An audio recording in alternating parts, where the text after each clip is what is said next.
Happy Friday, everybody.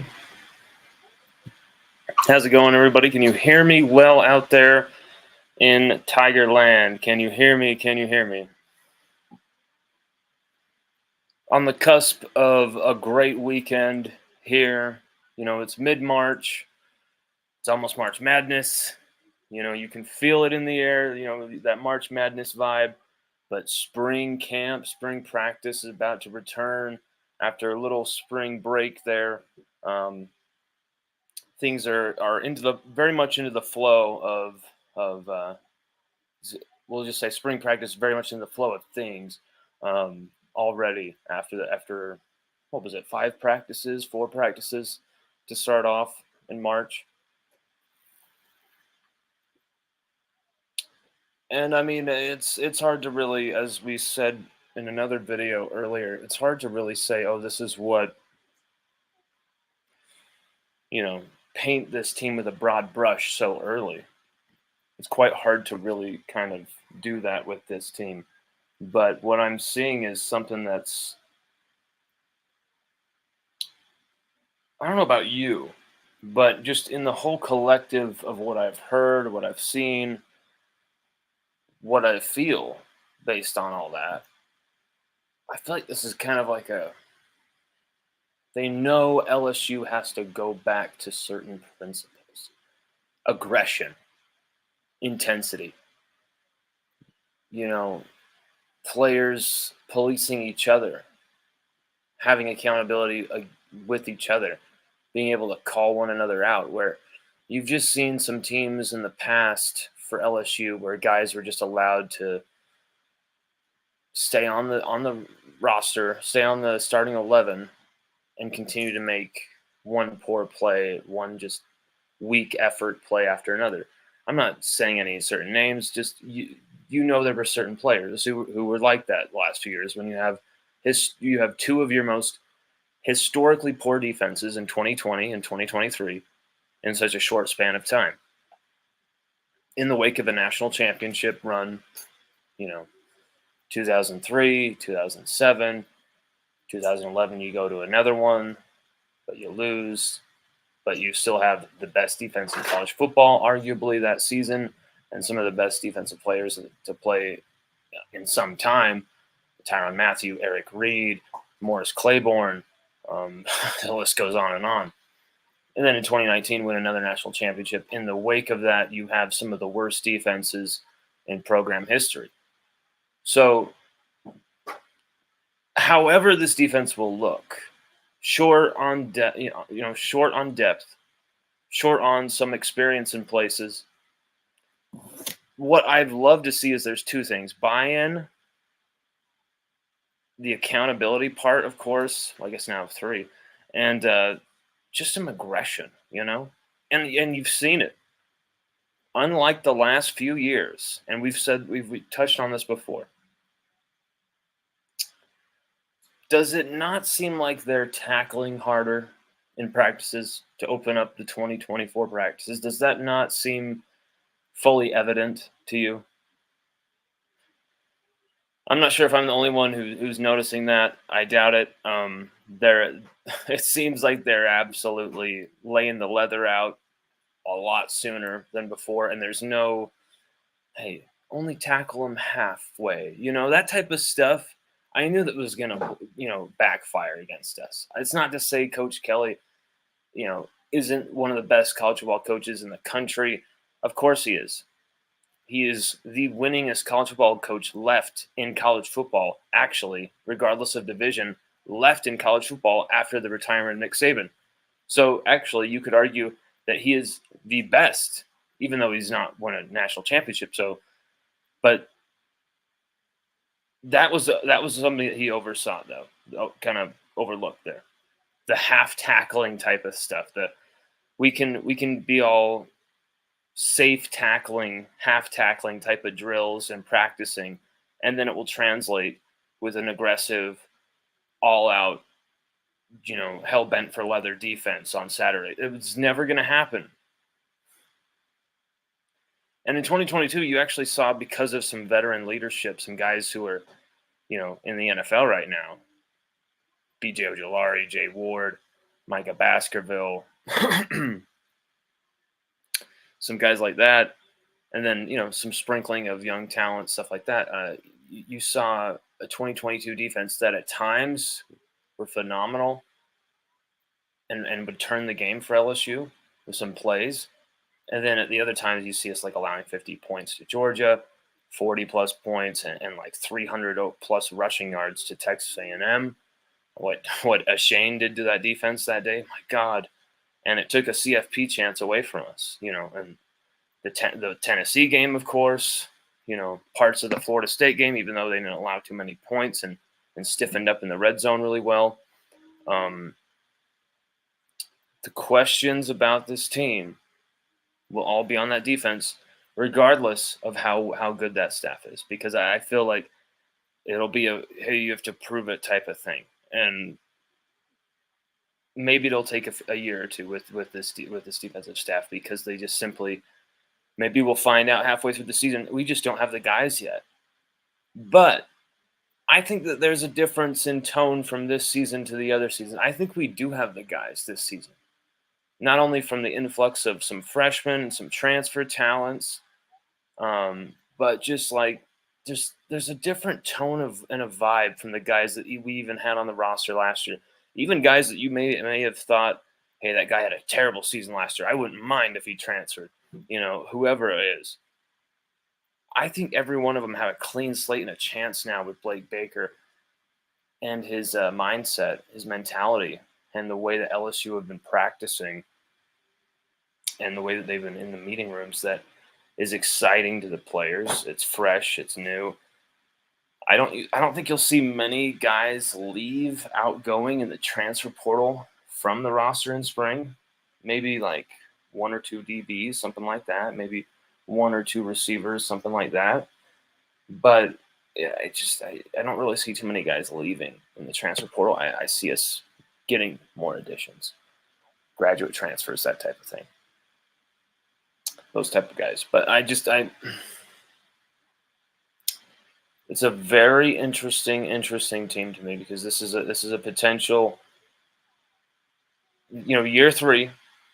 You think, oh well, you're replacing a Heisman winning quarterback. Okay. You're replacing an entire defensive staff. Okay. You're actually got younger on defense. You've gotten younger in so many places, less experienced in a lot of other places across the board. Special teams, you're replacing a guy like Jay Bramblett, a money punter.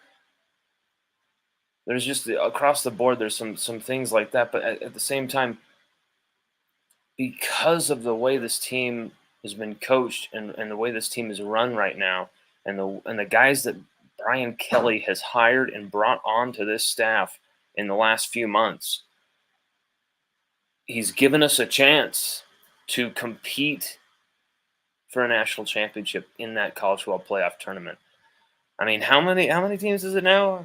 12, 14, 20? I mean, what did they agree on again this time? What is it? I think it's 12. I think it's a 12-team playoff for this season, correct? Let's double check that. I believe that's correct, though. We'll make 100% sure.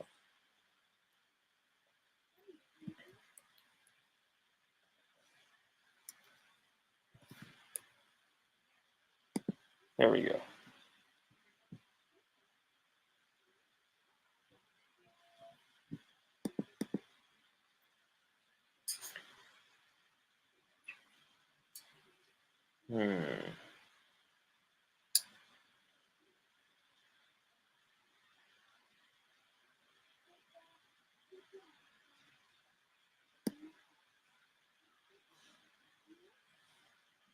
Yeah, this is strange.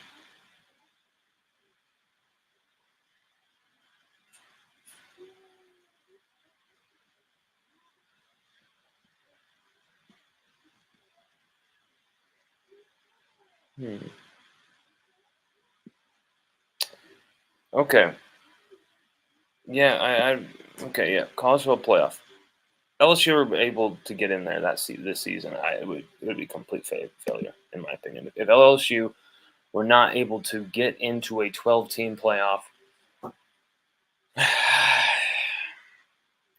with a quarterback like Garrett Nussmeier, but mainly behind that offensive line, the safety of that offensive line. I feel like that's such a huge part of it. What's going to be this offense is a success this season. Is that offensive line are going to maul fools, and even if a few guys got hurt, the replacements Brad Davis has brought are top of the line.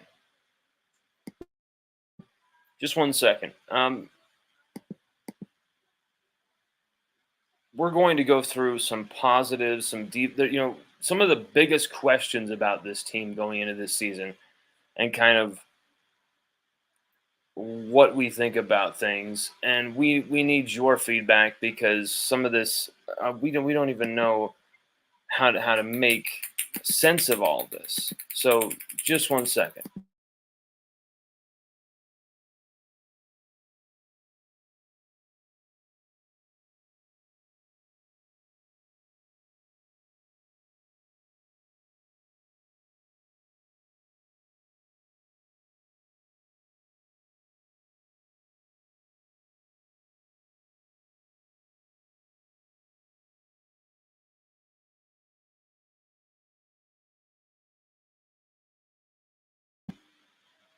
Okay.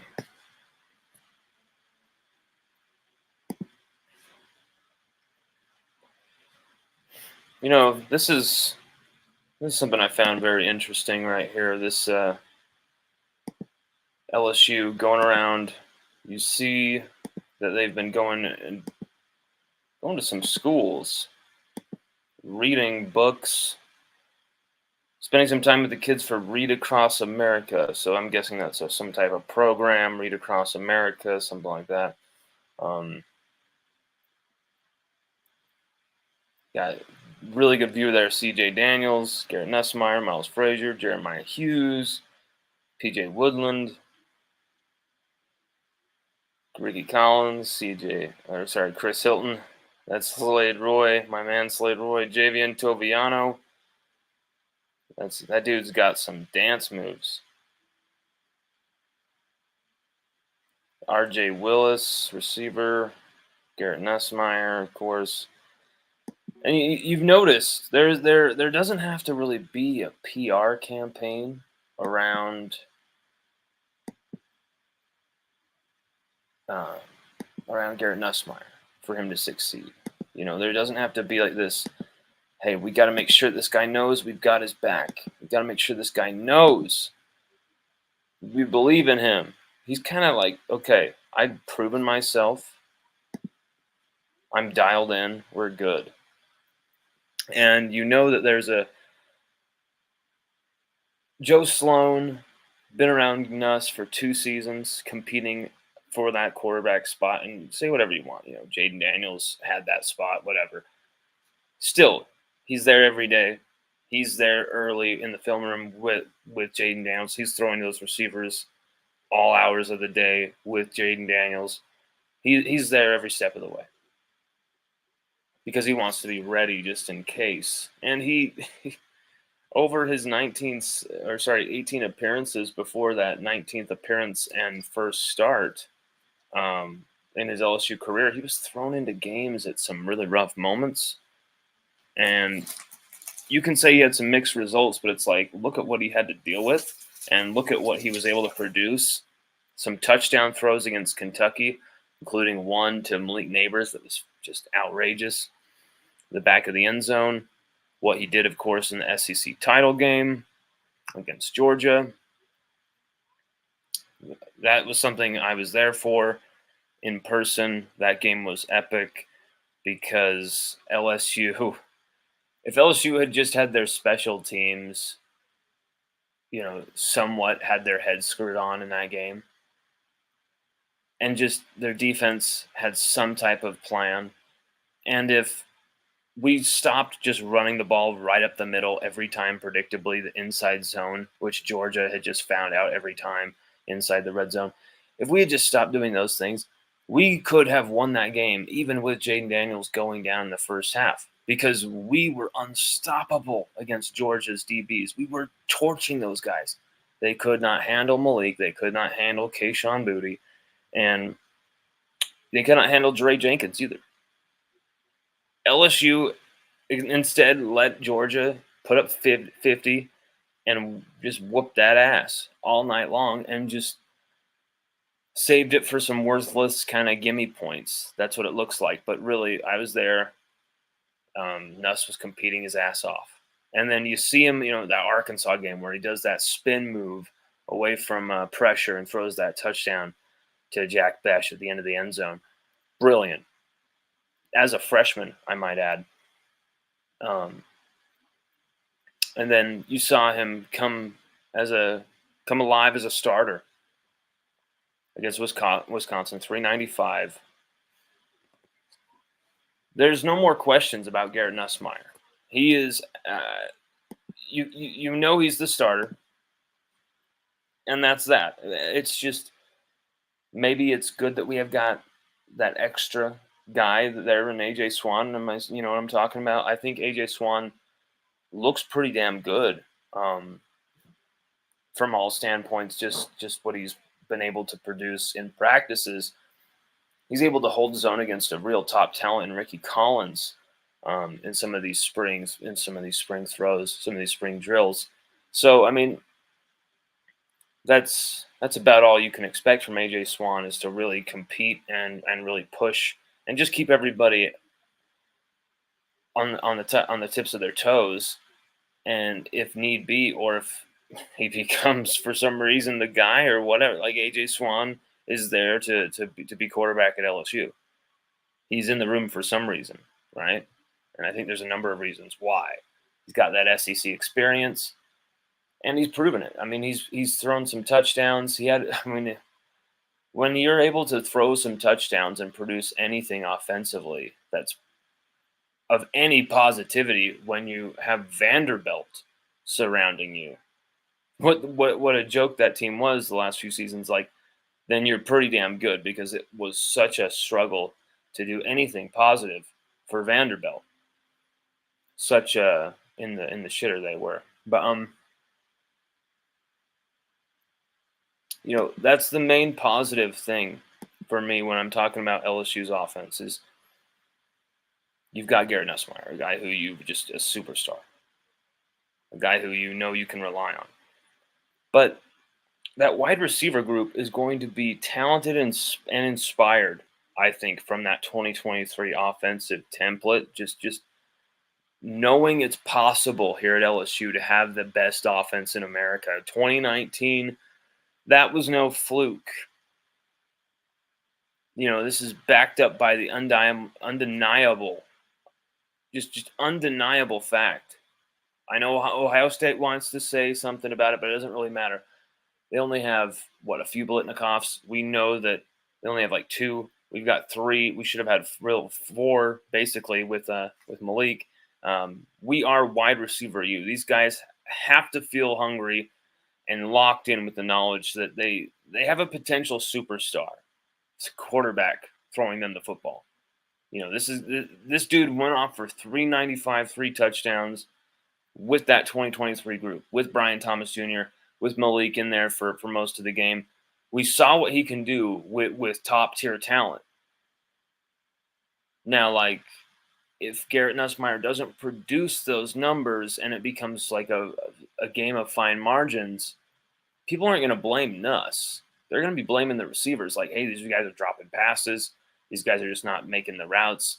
These guys are just not getting enough separations. Whatever it may be. But I think you're going to see guys like Kyron Lacey, who's right there. And then, of course, as we roll it, you get a real good look here at C.J. Daniels once again. And this, I know it was Liberty. But I was coming into the season thinking, tight ends are going to take over, passes the running backs, and I still believe that that's going to be a big focus of our offense to balance out the offense.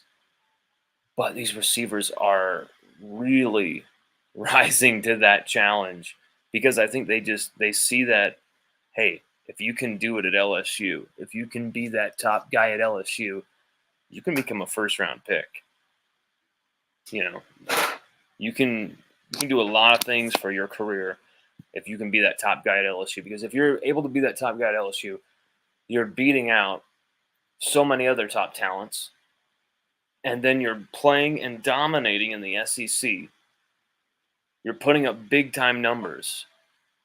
That's something that's going to attract big-time attention. You have big-time performances on all the bright lights on a Saturday night against Alabama. You know, someone like Malik Neighbors putting up a 170 and a few touchdowns against Alabama. We lost, but everybody knows if Jaden Daniels stays in that game, the way Malik Neighbors was playing, the way Jaden Daniels was unstoppable throwing the football, you know, even though he didn't do it much, he did it very effectively and efficiently, and then especially running the football. He was unstoppable. They had to knock him out of that game. If that doesn't happen, Malik goes over 200, and maybe something happens in that game. Maybe LSU wins that game. Those are the fine margins. I think we got this receiving core that are going to see guys like Malik and Brian get drafted in that first round and be like, I want to do that. I want to be the next guy. And CJ Daniels has that. He's got that oomph about him, you know? He's got that fire about him.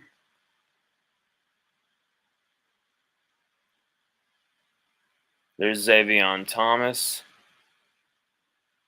Shelton Sampson, number 6. Good look at him right there. Noah Nash, 87.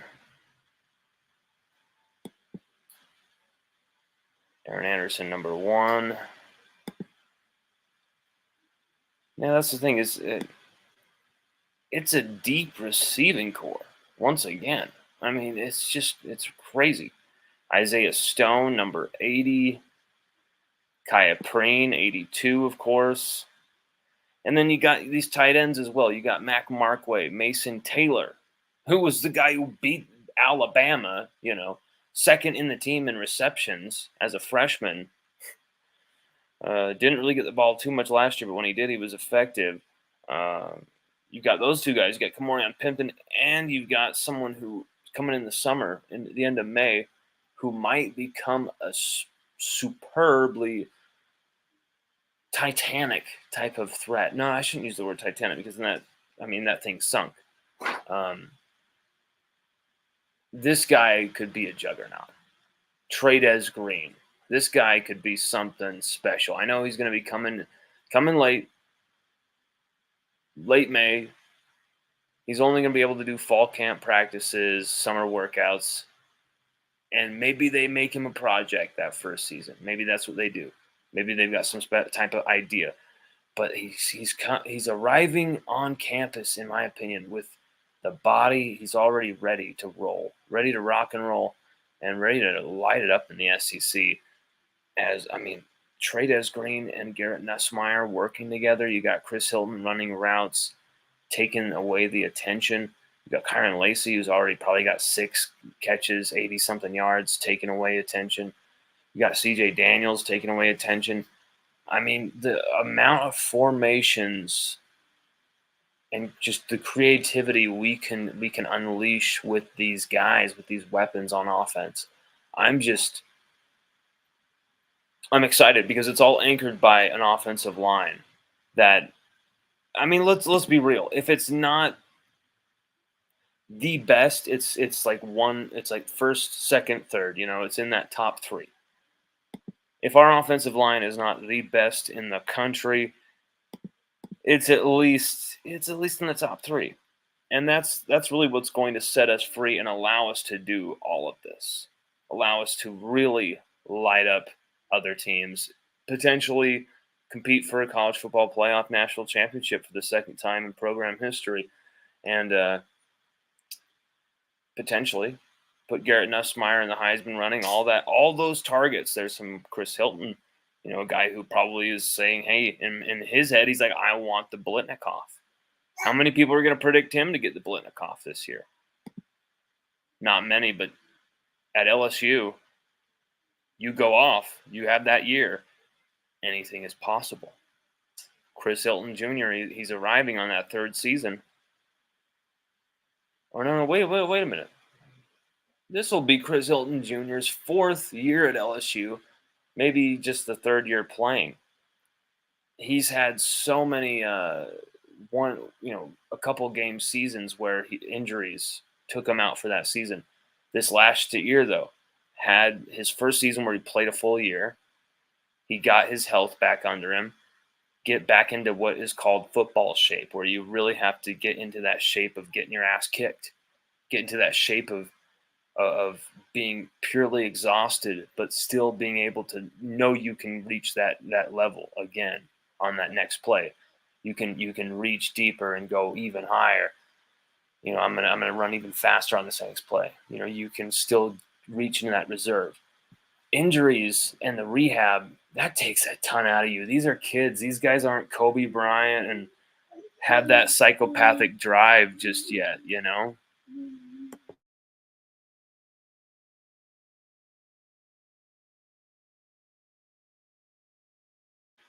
So it could have taken Chris some time to get back into game shape, get that pace back.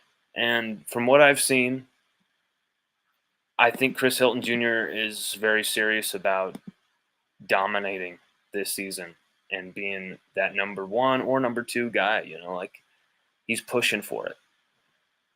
And you saw sometimes last year that maybe the frustration got the better of him. Maybe the plays haunted him, the drop against Ole Miss. And then you had some plays, I think it was against Army, where he had a wide open touchdown, but he like dove for the ball 10 yards short of the goal line. And it was like, what's going on here? And it was still a big gain, but it was like, why are you stopping? Just catch the ball and run. And so you could tell that he wasn't as confident in his athleticism as he usually would be.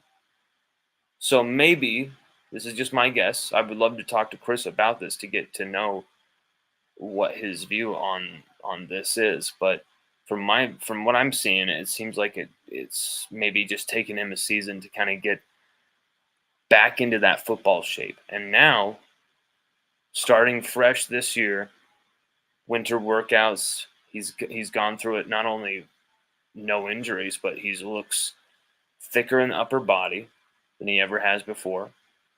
He looks cut, he looks ripped, and I've seen some footage where he's just torching some guys this spring.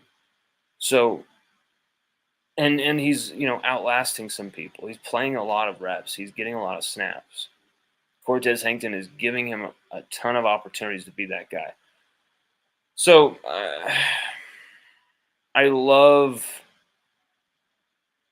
We should get Chris Hilton actually on the screen talking about him so much. I love that. I would love for his redemption, is what I'm trying to say. I would love for his redemption. Does he not look bigger than he's ever looked before? Look at those arms. I mean, come on. He looks massive. There's some Aaron Anderson. That's a guy who, maybe not redemption, but just getting settled finally at LSU. Caleb Jackson. We wrote about him recently. Josh Williams wrote about him just the last couple of days. We put out an article on LSUODYSSEY.com that really, it went in, not we didn't go on for 10, 12 minutes. Maybe we should have, about the running backs, but it went into about 5-6 minutes or whatever of detail talking about these running backs and what's possible this season.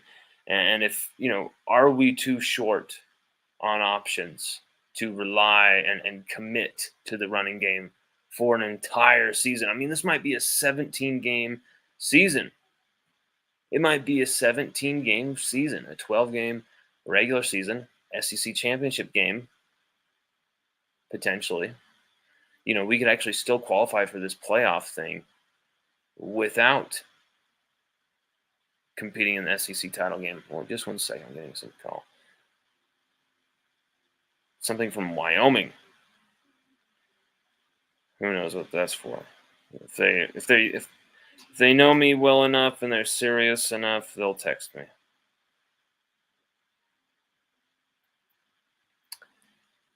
Um, but Caleb, but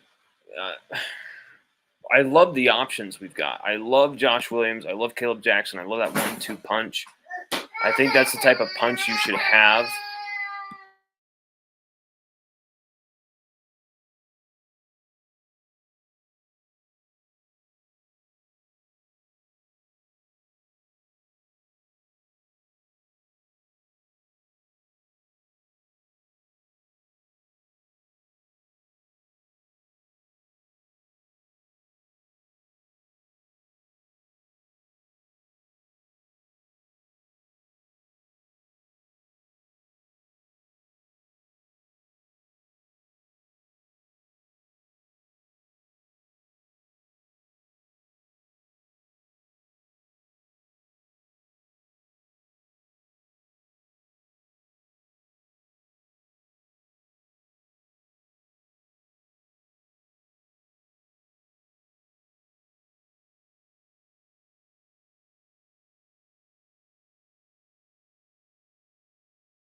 Oh, that was funny. Well, yeah, I love the 1-2 punch they could be. Josh Williams is that going to be that guy who's going to get you those hard, tough yards, and then Caleb Jackson's going to be that home run hitter, and he's going to be that guy who maybe wins out the starting spot in the end.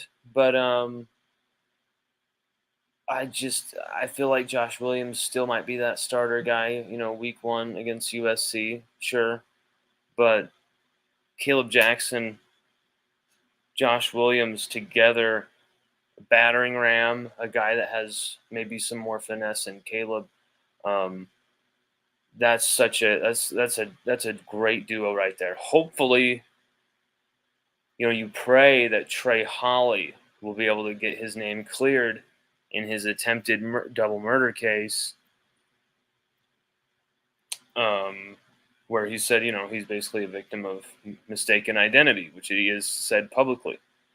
And he has said he is confident his name will be cleared. So hopefully that will happen. His name will be cleared, because then if you get Trey Holly back into the form where it looks like that could be close to happening, hopefully.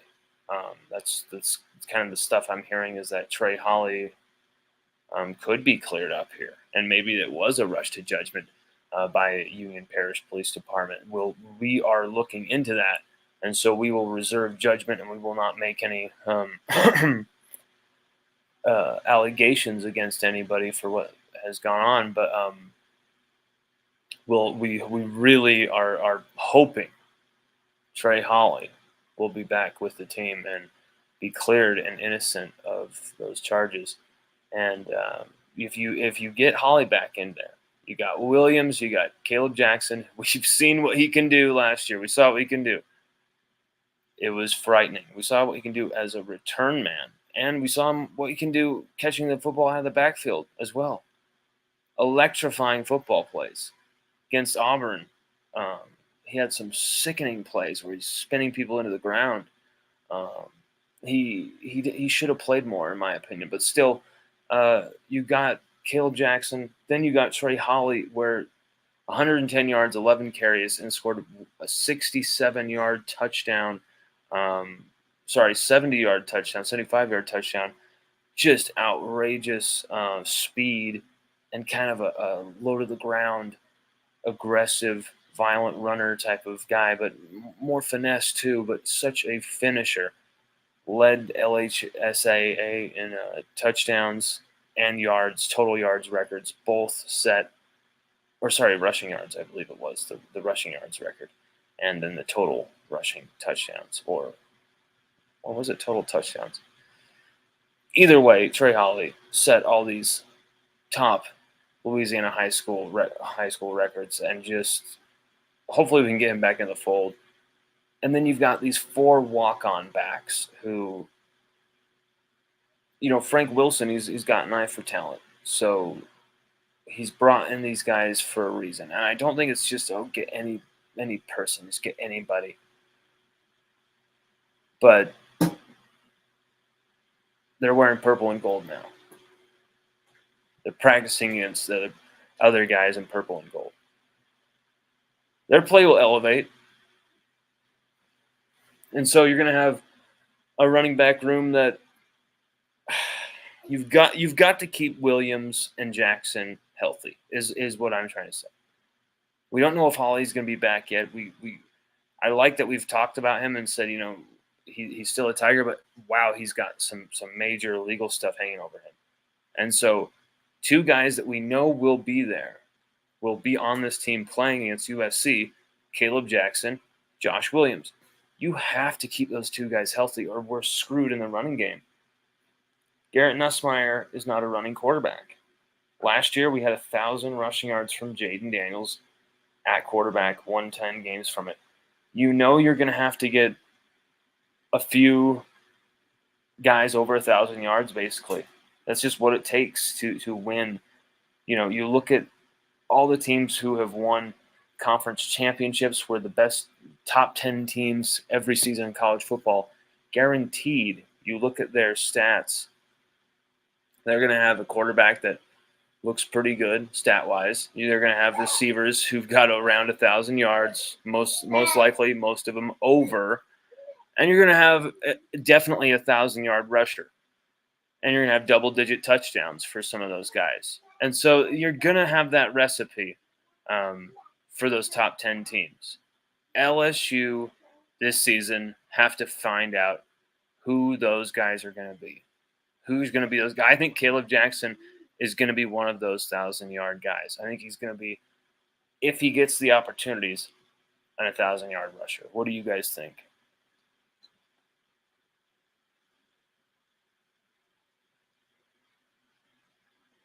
You think Caleb Jackson can run for 1,000?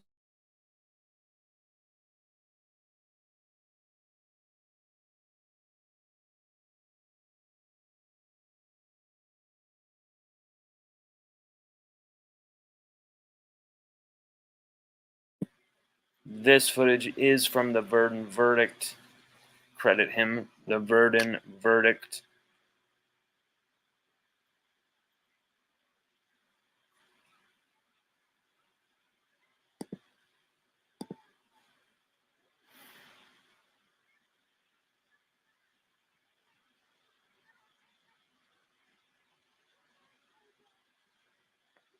I can't believe Josh Williams is back. I love it.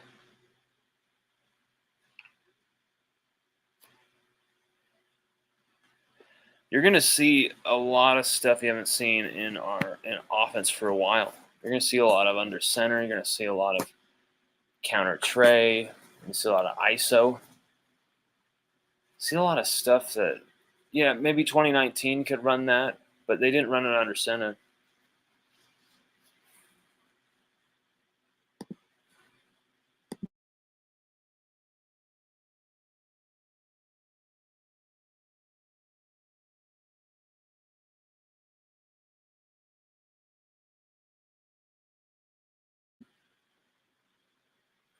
Now, the defense.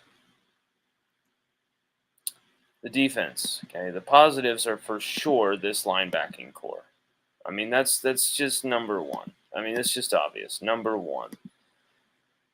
Best defensive position group you have, bar none, is the linebacking core. That's just obvious. There's no other way around it.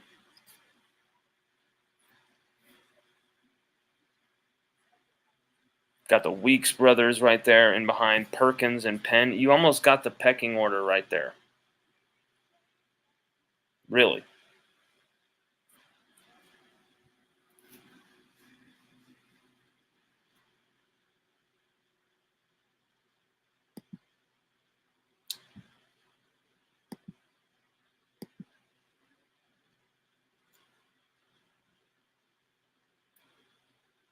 I love the linebackers. I think those guys are going to play a lot of long snaps.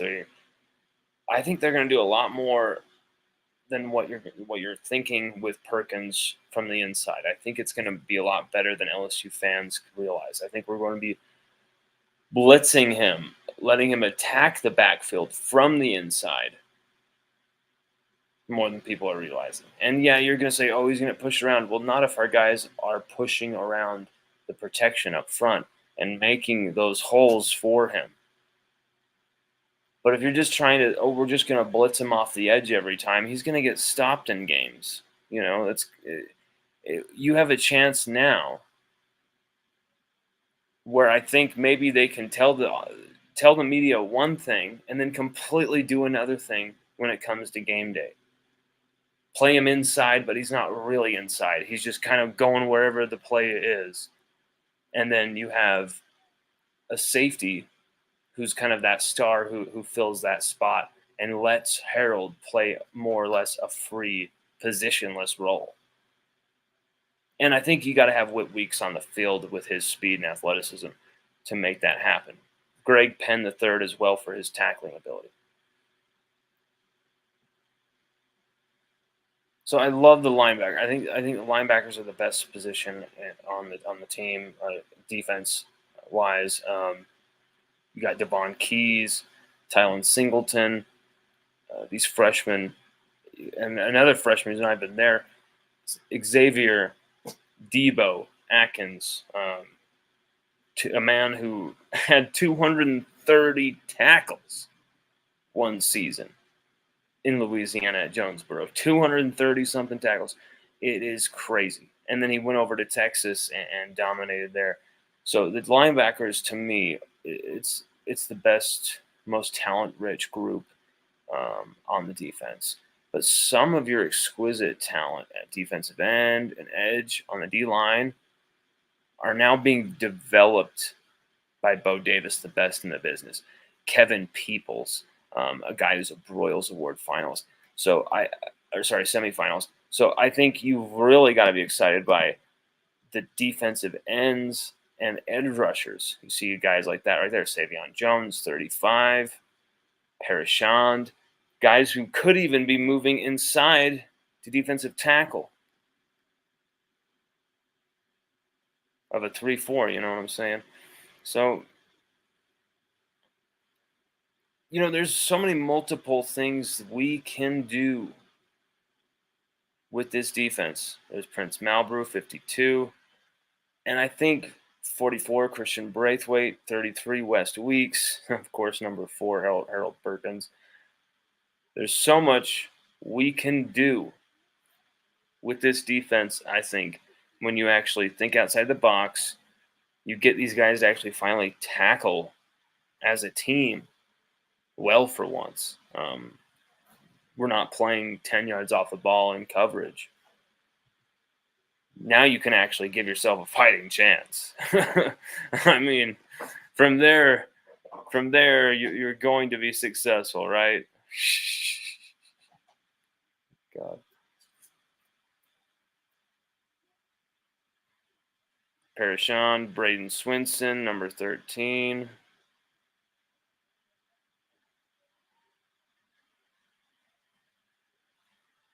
There's Blake Baker, defensive coordinator. He's like a pirate. I love it. He's just got a pirate vibe. Here's our DBs. This has got to be our safeties, right? I saw Jordan Allen. Where's this nickel? You got Sage Ryan there, number 15. Joel Rogers, number 20. Where is he? Oh, there's Jeremiah Hughes. This is the corners. Or no, this is the safeties and corners. This is like a whole mix. Jordan Gilbert's there.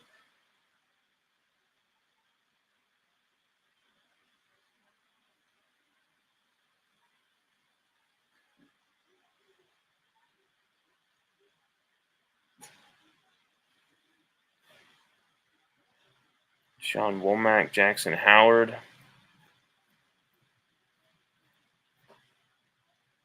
There's Ryan Yates.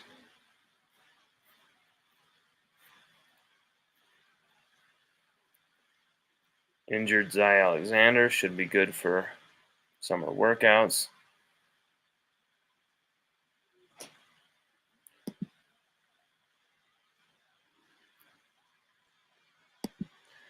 One of the positives for this defense that I really find also, you've got a couple young DBs who played snaps last season as freshmen, Javian Toviano, Ashton Stamps. But you've also got a few DBs, a few choice guys with experience, some versatility, and some definite proven talent.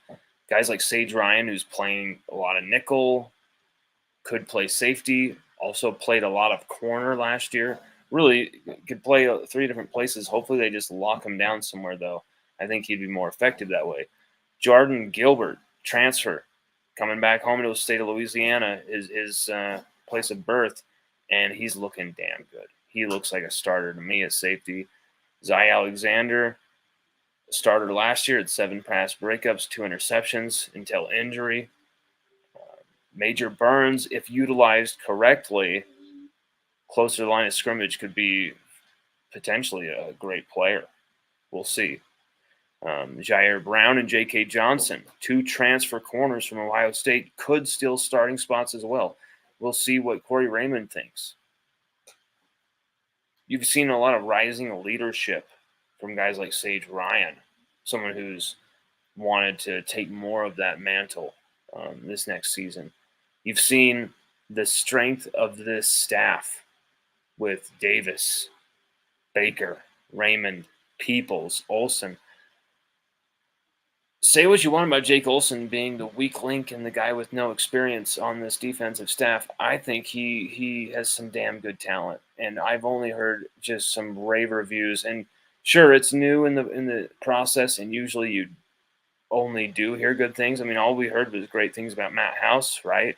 Until it was in the shitter. Well, you've got to look for the red flags. What I looked for, the red flags with Matt House, I think about the giant whiteboard. That was like, it looked like the equations on the chalkboards from A Beautiful Mind. It was just like, how are you going to get all these freshmen, all these kids, all these transfers, everybody who's playing new together? How are you going to get all of them to learn all of this? It just looked insane. It looked like just way too complex for our defense to be figuring out. And instead of keeping it simple, keeping it all in front of us at least, and playing man coverage, not playing 15 yards off every play, just obvious, simple things. He was trying all this crazy, complex shit. And so what are the red flags? What are the intangibles of this coaching staff? What are we looking out for here? I only see these guys coaching them up hard. They only want the best. They're like being really harsh and really tough on these kids right now. They're demanding ultimate buy-in, ultimate sacrifice, ultimate deliverance. And so, you know what? Hey, buddy. I don't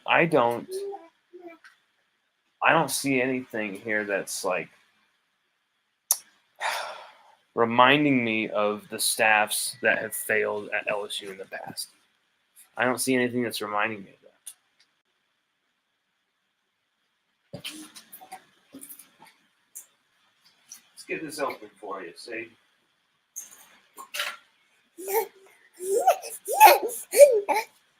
Come here, Bubba.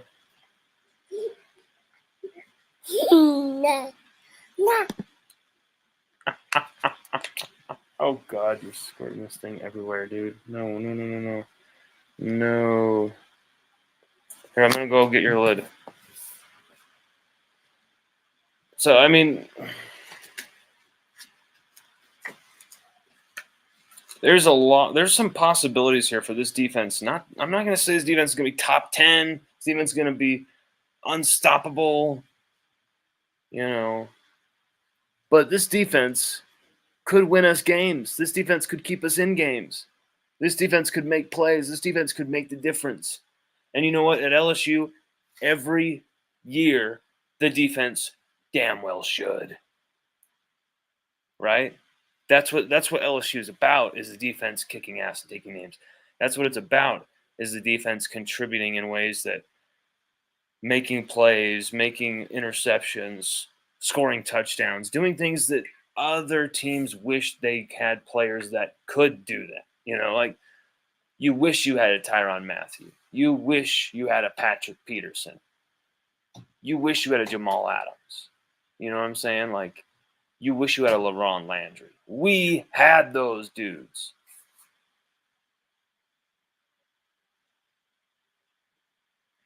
Do we have those kind of dudes this year at LSU?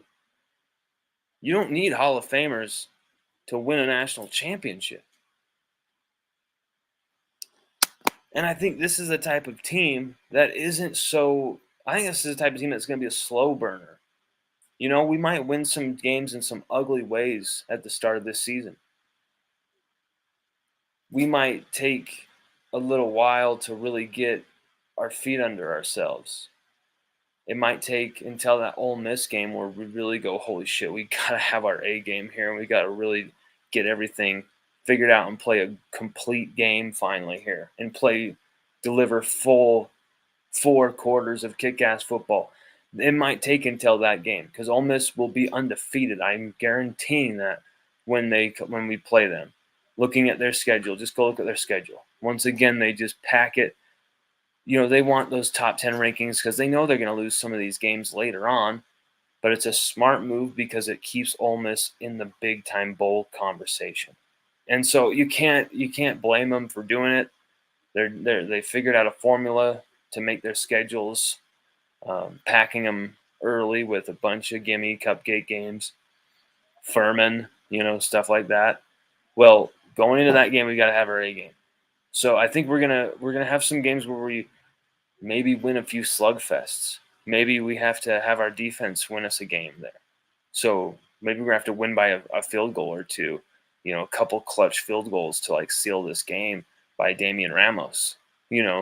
Those are the type of things we're going to need early in that season to get us to figure this out for that second half where, you're going to be playing, what was it, Alabama, Arkansas, and A&M all in a row, right? What was it? Let's look at that schedule again.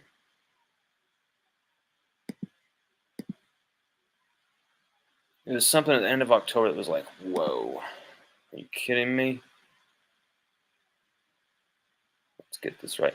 The South Carolina game worries me. That's a game where I'm like, whoa, that's a game that just jumps off the paper. And that's right after we've gone to USC. We're playing USC in Vegas. Big time game, Sunday, a Sunday game like we've played the last 2 years. And then we go a Nicholls game, face off against Nicholls. Of course, a in-state. Finally, we get to play Nicholls. It'll be a great game. And then at South Carolina, could that be a trap game? We know LSU and South Carolina don't like each other. October 12th, though. There you go, that Ole Miss game. That's going to be a big one. But then right after that, Arkansas on the 19th. And then on the 26th is A&M. That's that stretch I was talking about. That is just like, ooh. Because you got the bye, thank God. And then you've got Kalen DeBoer's Alabama, which I'm not so fearful of as I used to be. Usually you saw that name on the schedule and you were like, oh, shit. We've got to have everything for that. Got to have all cannons full and blasting for that. Florida. At Florida in the swamp, where haven't we won in the swamp the last few times? So, I mean, I'm not too worried. Vanderbilt, finally we get Vanderbilt back on the schedule. I love it. And then it's so crazy. Finishing the season, Oklahoma in Tiger Stadium. And then look at this. First round, quarterfinals, semifinals, championship. This is the new era of college football. It's going to be so bizarre. It's going to be... You're going to wish this stuff had happened for 2004. You're going to wish this kind of stuff had happened for some of those seasons where it was like, oh, there's like 8 teams we want to see in this thing. It's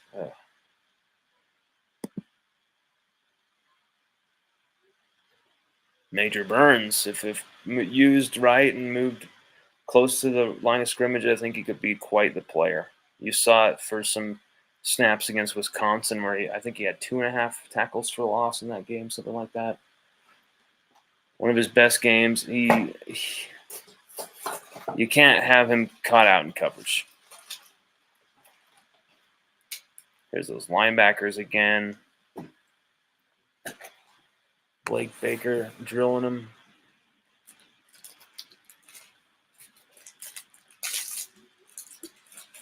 I wonder if Blake Baker is like a huge Oliver Stone fan. Like he's like obsessed with like Oliver Stone movies.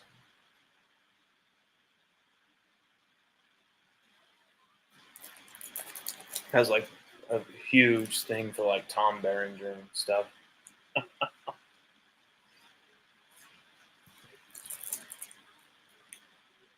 Everybody want some of this?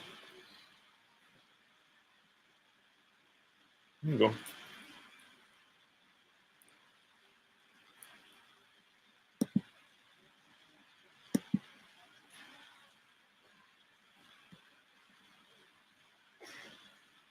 I really don't. I think the strength of this staff is the thing that's going to really make this team. Sorry, I should say this defense deliver this season more than it ever could under Matt House. You've got some names who are just guys who belong at LSU. Corey Raymond, that dude just belongs at LSU. You saw the fire he was coaching with suddenly. You didn't see that fire one day in Florida. Bo Davis, yeah, he helped Texas get the college football playoff. Yeah, he won 2 national championships with Alabama. He belongs at LSU.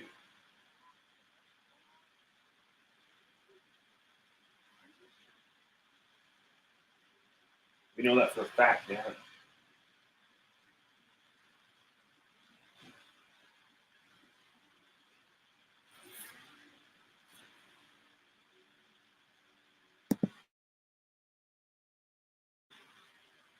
Anybody have any questions? Anyone have any comments? Where do you want to take this live stream, this last part? This is the last section of the live stream show.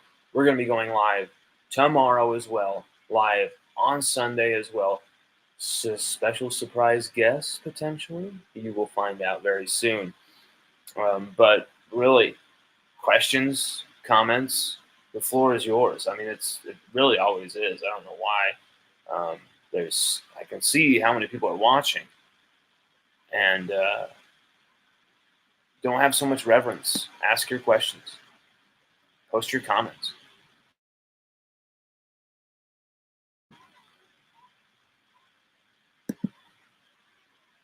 I want to show my buddy King Cole.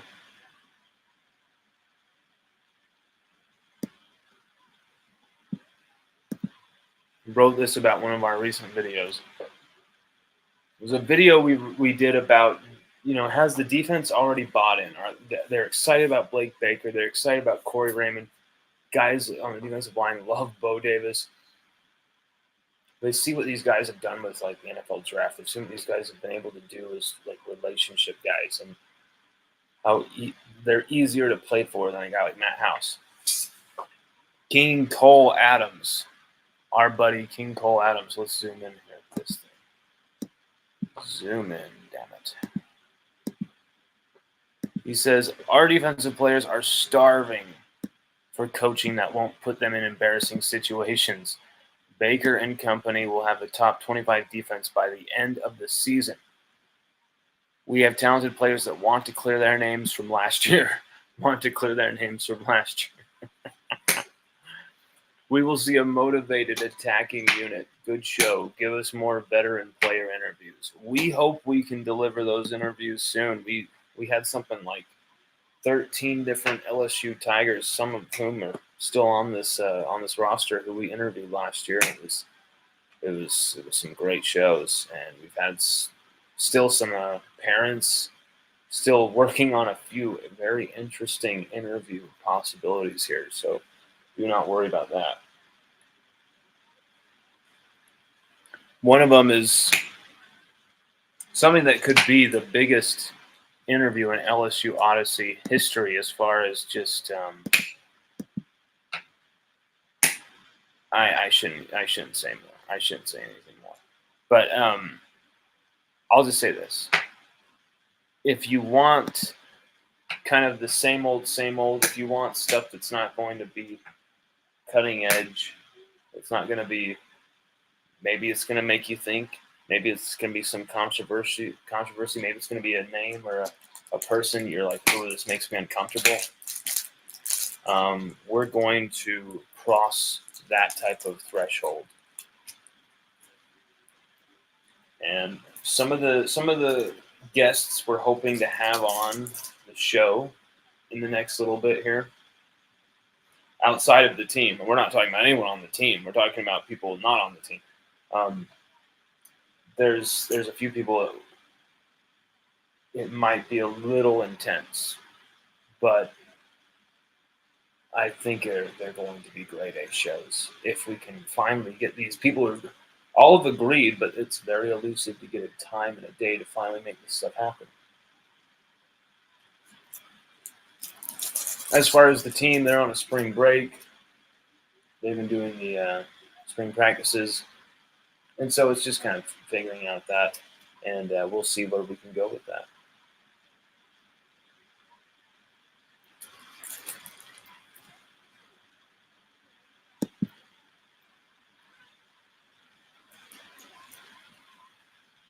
You're doing them.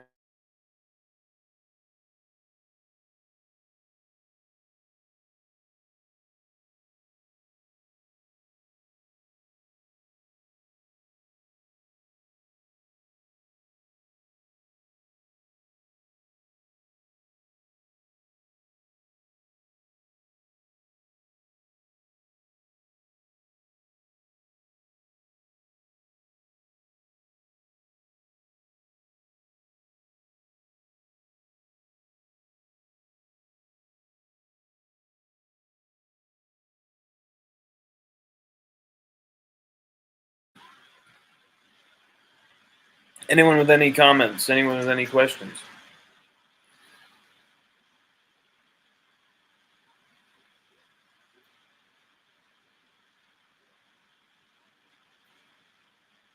I really do think that this is a big opportunity this season for LSU to compete for a national championship. You've got Alabama is, maybe they're in the top 12 as well. Maybe they're in the top 10. Maybe they're in the top 5 this year under DeBoer. I don't feel like they have that, invisible shield around them like they used to. I don't feel threatened by them. And I feel like, we can beat them.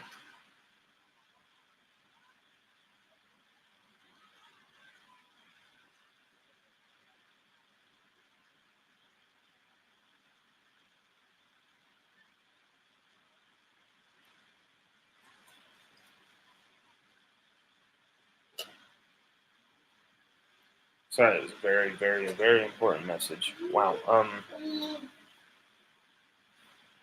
There might be some interesting news coming around for LSU in a little bit.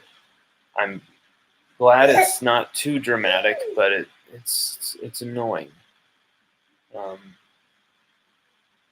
And that is a message about that situation that I've been following for a few weeks here. It's been developing for a few weeks. It's just like did this have to happen as well?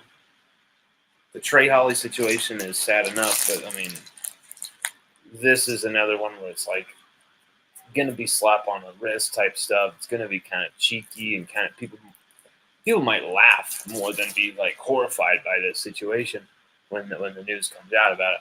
But it just shows another lack of maturity thing, and luckily it's isolated, and it's really not a thing that the team has going for it. Like, the way the team has dealt with that situation actually shows, and the Trey Holly situation shows how this team might have evolved in a lot of ways from 2022, from 2023.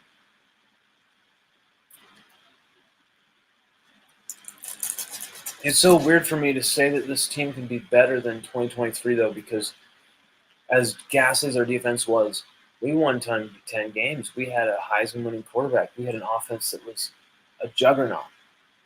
And we've lost some of these big pieces.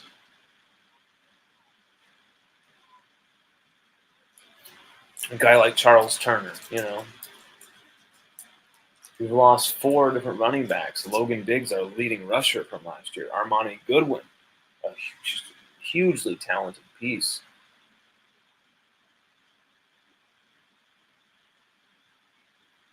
But instead of lamenting about who LSU have lost, we've looked at who LSU has. And, you look at the defensive end spot. I know there's a lot of bitching about the defensive line, and correctly so.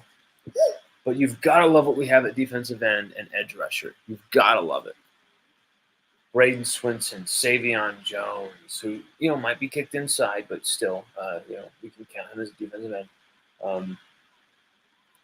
Braden Swinson, Deshaun Womack. I mean, those two alone right there are going to kick some ass. It's a promising group.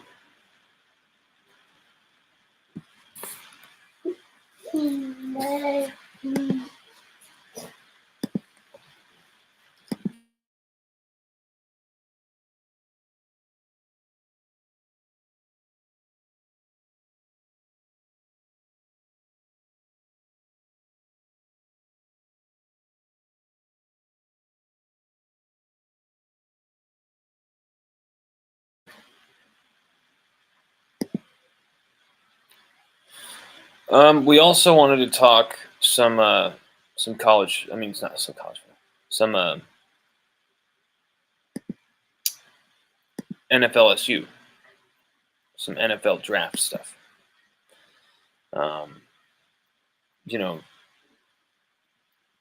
It's apparent that we're going to have some first round picks here, and we're going to go through that right here. Jaden Daniels, some projections for him, where he's going to go in this draft. I think you've got to think he's going second overall to Washington here. Maybe there'll be a trade. Maybe there's going to be some kind of snafu. Maybe whatever. But I think Washington are going in that direction. I think Chicago are sold on Caleb Williams. And I think you're going to see Jaden Daniels go to Washington. That's my opinion right there. And then you got someone like Malik Neighbors. Just boom. Actually, that was Kyron Lacer there. Someone like Malik Neighbors catching passes right here, making Auburn act a fool. I think you're going to see Malik probably number 6 to the New York Giants. Number 5, number 6 in that draft. He's at least he's a top 5 pick for me. But according to the team needs, probably number 6 in that draft. Brian Thomas Jr., he's going to finish in that top 20 of that draft. He's going to go in the first round as well. I think some teams just will not be able to pass up such a specimen like he is. And then, Mason Smith. Not a lot of talk about what he is like as a prospect. And he's kind of been in the shadows slightly, just a little. Maybe because of the way he left LSU, let's be honest. Some people are kind of like pissed off at him, and so he kind of didn't get as much attention.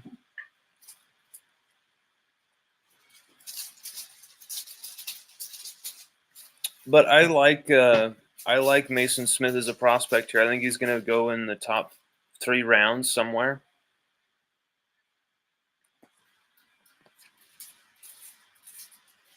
And I think you're going to see a team take a chance on him and realize, like, hey, he's such a raw freak of nature that if he delivers, if we hit on this home run, I mean, look at what Aaron Donald did for the Rams franchise. He won him a Super Bowl in a game against a quarterback where without Aaron Donald, Joe Burrow wins that Super Bowl over the Rams. So, like, Mason Smith, he's someone who could be so successful at the NFL level. I believed he needed another season, but he was obviously advised he didn't. So, that's what he's gonna go with, and hopefully it works out for him.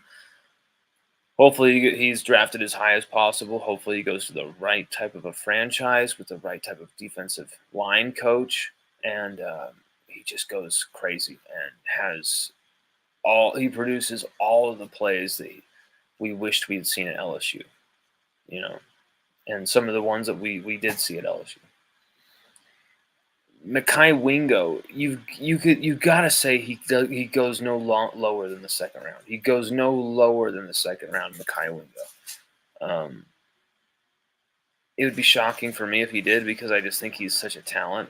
I think he plays all 5 techniques on the defensive line. Pass rushes,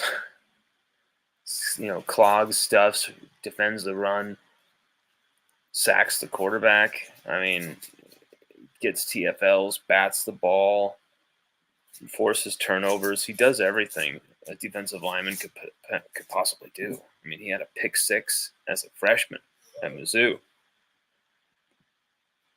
And you saw what his recovering fumbles did for the Tigers in his first season, his All-American season. Charles Turner, he could go anywhere from the 2nd to the 5th round. Maybe actually I revised that, probably 2nd to 7th. He could go all over the place. It could be wild where Charles Turner's picked. You might not expect, oh my God, Charles Turner 2nd round pick. They saw him that highly, or wow, they all just kind of ignored Charles Turner clear into the 7th round. I think that's kind of what you'll see is just, it's going to be strange with Charles Turner. It's going to be hard to really predict where he goes. So basically I'm going to say 4th round just to be like the what is it? The mean or the median? The middle of it, basically. But yeah, everybody, we are going to go live again tomorrow. We want some more. We're gonna have some more. How do I put this? You're going to want to tune in tonight. Maybe more casual, maybe more relaxed vibe about tonight's presentation. Tomorrow it's going to be the complete opposite. And then Sunday it's going to be a complete different vibe as well. So you're going to have 3 different vibes, 3 different shows, 3 hopefully different guests. Sage, I guess, will be the guest. We'll call him for today. So he's trying to climb up here. Come here, buddy. Say bye. Oh, that was perfect. That was cute. You said bye, bye. Say bye, bye.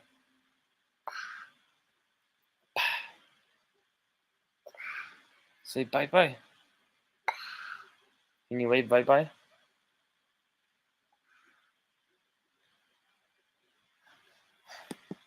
All right, everybody. We'll see you tomorrow. Check out LSUODYSSEY.com if you want, previews on the receiving core this season. If you want previews on the running backs, if you want previews on, we're writing one right now on the offensive line. If you want previews on Garrett Nussmeier, we've got it. We've posted it.